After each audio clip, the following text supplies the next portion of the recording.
Γεια σας και από εδώ, είμαι η Σοφία Χρυσοχοΐδου, αισθητικός και διατηρώ το δικό μου Ινστιτούτο Αισθητικής τα τελευταία 18 χρόνια.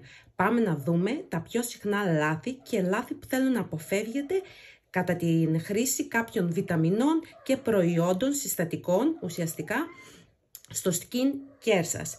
Νούμερο 1 λάθος. Βιταμίνη C μαζί με ρετινόλη. Δημιουργούμε υπερβολικά έντονο ερεθισμό. Εάν θέλουμε να το αποφύγουμε, δεν το χρησιμοποιούμε. Λάθος νούμερο 2. Γλυκολικό οξύ μαζί με βιταμίνη C. Δημιουργούμε υπερβολικά πολύ μεγάλη απολέπιση, κάτι που δεν μπορεί να το διαχειριστεί το δέρμα μας και οδηγεί σε υποτροπή.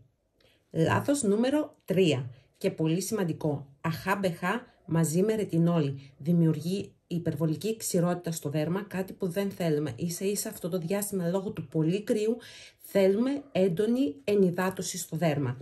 Εάν σας άρεσε, κάντε follow, πατήστε και ένα like, την καρδούλα και τα λέμε στο επόμενο βίντεο.